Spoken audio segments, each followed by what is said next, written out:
yaƙi na Isra'il da Iran yaƙi ne na musulunci da kafirci, ko ka gane ko baka yi da ganawa ba.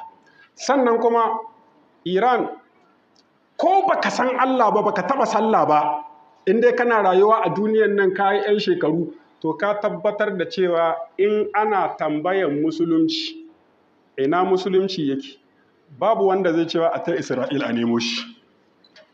Aka ce cikin ƙasashen nan guda biyu ake neman musulunci, kai ka shiga cikin ƙasar Isra'ila neman shi?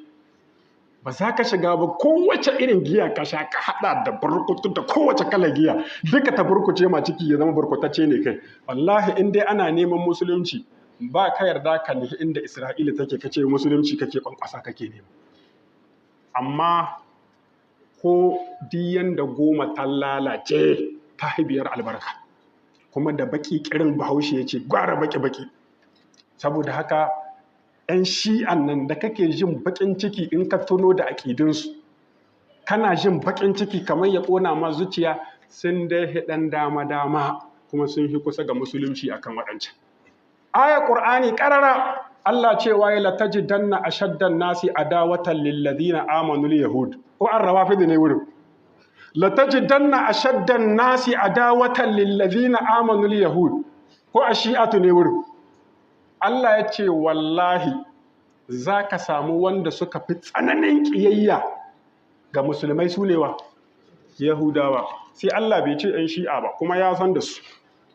Wanda suka fi tsananin ƙyamar musulunci da musulmai, suke jin su inda a ce suna da wani ƙunƙu da za su jefa duk inda musulmi yake ya narke da musulunci, Yahudawa ne. Allah ne ya faɗi. Akwai wata magana tare da magana Allah ne. Ta sai Allah ya ce su ne suka fi kowa ƙyamar musulmi. Kai yanzu sai kana son ka kawo kyamara mu zo mu saurari ka kama mu shari. Wai ka gano ai akwai matsala ba a san Iran ba ne, kai ka santa, zaka karanto mu tarihi. To sai ka ce yaya? Kana da wata aya ne da za ta tunkuɗe wa ga aya. Aya Alƙur'ani ce Allah ya ce Yahudawa, Allah ya ce sun yi kowa tsananin ƙiyayya da ƙyama ga musulmai. Jiha saboda adalci na Alƙur'ani, nasaru kafirai ne ko ba kafirai ba ne? Ko da yake ban haɗu sunansu na gaskiya ba. Kiristoci kafirai ne ko ba kafirai ba ne? Kafirai ne ba kwankwanto. Amma sai Alƙur'ani ya ce wala tajidanna aqrabahum mawaddatan lil ladina amanu. Za ka samu wanda suka hi kusa ga ƙaunatayya ga masu imani su ne wa alladina qalu inna nasara, su ne kiristoci masu addinin nasaranci.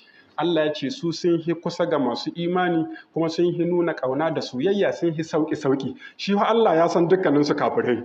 Ko bai sani ba?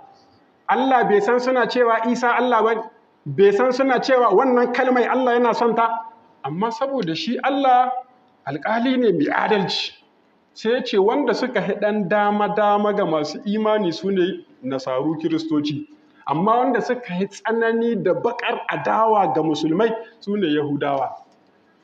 To cikin wannan rabon kuma ba shi'a.